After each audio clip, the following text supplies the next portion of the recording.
안녕하십니까, 임규명입니다. 네, 오늘도 저희 전치모 회원님께서 올려주신 질문에 답변 드리는 영상 준비했습니다. 네, 저희 회원님께서 네이버 카페 전치모를 이용하셔서 올려주신 질문은 2016년 제2회 11번 전기작용 문제죠. 네, 이 문제에서 이 옳은 나사 법칙을 이용해서 그 작의 방향을 찾는 그런 내용도 있는데요. 여기서 옳은 나사 법칙에 대해서 궁금하셔서 질문을 올려주셨습니다. 예, 오늘 제가 이 문제 다시 한번 풀어보면서 옳은 나사 법칙까지 다시 한번 설명드리도록 하겠습니다. 자, 문제 한번 읽어볼까요? 11번 그림과 같이 반지름이 10cm인 반원과 그 양단으로부터 직선으로 된 도선에 10A의 전류가 흐를 때 중심 0점에서의 자개의 세기와 방향은 여기서의 자개의 세기 그리고 자개의 방향을 물어보는 문제인데요. 우선 자개의 세기는 공식을 알고 있어야 되는 내용입니다. 우선 이거는 보니까 반원이죠. 그림에서 반원이고 자개의 세기를 물어봤다 하면 원형 코일 중심에서의 자개의 세기 공식이 딱 나와야 됩니다. 자, 원형 코일은 이렇게 생긴 거죠.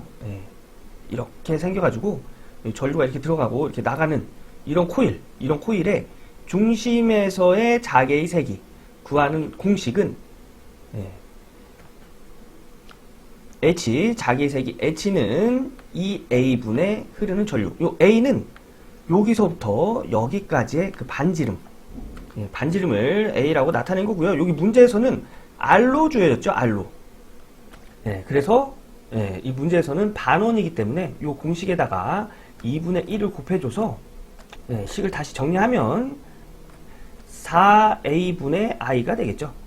요 A, R이라고 했기 때문에 요거 10을 넣어주는데 요 A의 단위는 메타입니다. 근데 문제에서는 센티메타를 줬죠. 그래서 4 곱하기 10 곱하기 센티메타 10의 마이너스 2승이죠.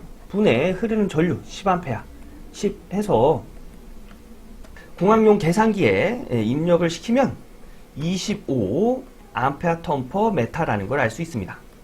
이 내용은 제가 올려놓은 기출문제 풀이 영상에도 있으니까 이 내용이 좀 부족하다 하시면 그 영상을 또 참고하시면 이해하실 겁니다. 자, 이제 저희 회원님께서 여쭤보신 옳은 나사 법칙에 대해서 설명을 드릴 건데요. 옳은 나사 법칙은 뭐냐면 우리가 일반적으로 사용하는 나사가 옳은 나사거든요. 자, 이렇게 나사가 이렇게 있다고 합시다. 이게 십자 나사예요. 그러면 나사 이렇게 뾰족하게 생겼죠? 그죠? 나사선이 이렇게 나 있을 거예요. 근데 이 나사선을, 이 나사를 오른쪽으로 회전시키면, 이게 나무가 있다고 해봅시다. 이게 나무에 대구선 오른쪽으로 돌리잖아요? 그러면 이 나사는 이렇게 진행합니다. 즉, 오른쪽으로 돌리면 앞으로 들어간다는 얘기예요. 이게 옳은 나사 법칙인데, 그래서 이거를 손가락으로 표현하면, 자, 오른손, 이렇게 해서 한번 이렇게 뒤집어 보세요. 오른손 뒤집어 보고 제가 그림에다가 그림 방향으로 이렇게 이 네 손가락을 이렇게 감아 보세요. 그러면 엄지손가락이 밑으로 나와 있죠. 이 그림이랑 똑같죠. 이렇게 감기면 나사는 이 밑에 방향으로 들어간다. 이걸 반대로 해도 이렇게 돌리면 나사는 이쪽 방향으로 전진한다. 이거를 전류와 자개에 적용을 시켜서 설명을 드리도록 하겠습니다. 이런 전선이 있습니다. 이런 전선에다가 보선이 되겠죠. 여기다 전류를 이쪽 방향으로 이렇게 흘려요.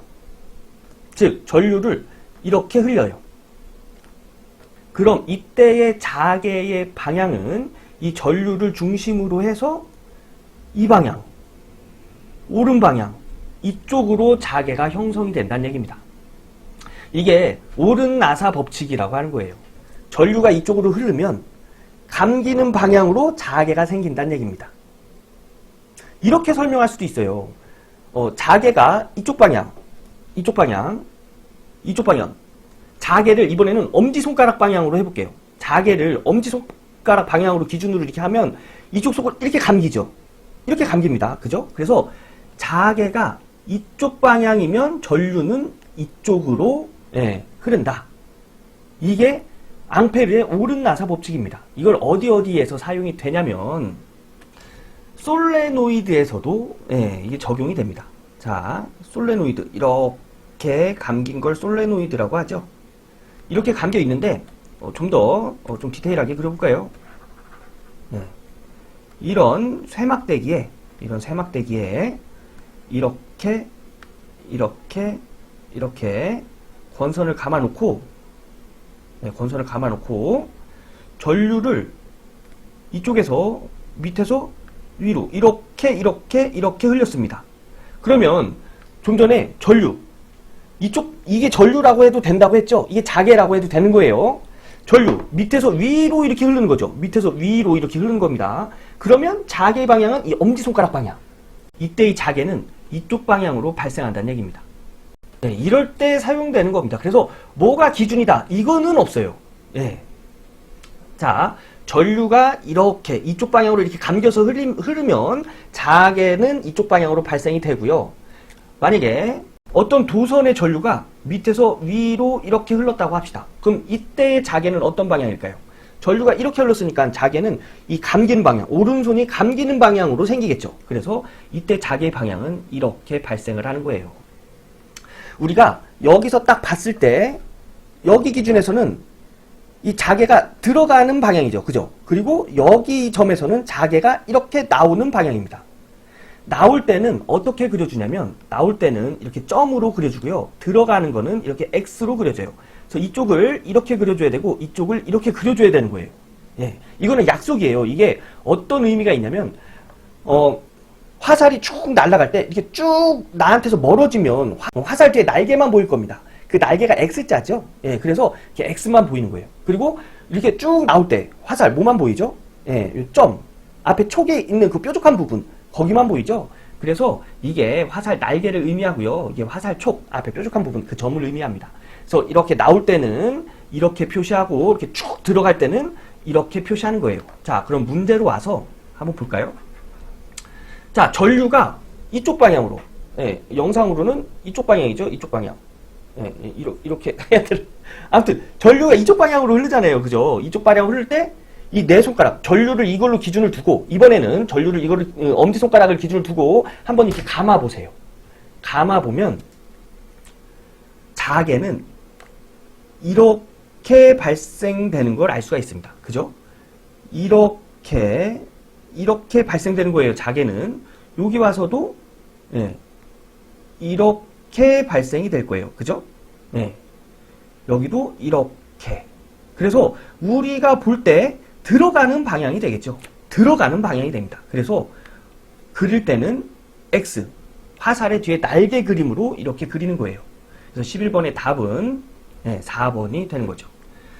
자개의 세기는 25A/m/m. 우리 공식으로 알아냈죠. 그리고 방향은 앙페르의 오른 나사 법칙을 이용해서, 예, 이렇게, 예, X방향, 들어가는 방향이라는 거. 그래서 답은 4번이라는 걸 알 수가 있습니다. 이게 전류일 경우에는 자개는 이런 방향으로 생기고, 이 감기는 손가락을 전류 방향으로 했을 때는 엄지손가락은 자개의 방향이 되는 거고, 뭐가 기준이다 이건 없고요. 이 감기는 방향을 전류에 적용할 거냐, 자개에 적용할 거냐, 엄지손가락을 전류에 적용할 거냐, 자개에 적용할 거냐에 따라서 그 방향이 결정이 되는 거예요. 네. 자, 이 영상 보시고 이해되지 않는 부분이 있으시면 네이버 카페 전치모를 이용해서 다시 질문 올려주세요. 그럼 제가 다시 한번 설명드리도록 하겠습니다. 네, 이렇게 해서 오늘 2016년 제2회 11번 전기자기양 문제로, 예, 오른 나사 법칙에 대해서 알아봤습니다. 이런 내용 제가 유튜브 멤버십을 이용해서 올려놓은 강의, 예, 전치모 멤버십 강의에도 충분히 설명되어 있는 내용이고요. 나학혁 전기기사 필기책으로 공부하시면서 어떤 것이라도 좋습니다. 예, 내가 이해되지 않는 거라면 언제든지 네이버 카페 전치모를 이용하셔서 올려주세요. 그럼 제가, 예, 이해될 때까지 설명드리도록 하겠습니다. 자, 그럼 오늘 영상 여기까지 하고요. 여러분, 저는 다음에 더욱더 유익한 영상으로 인사드리겠습니다. 감사합니다.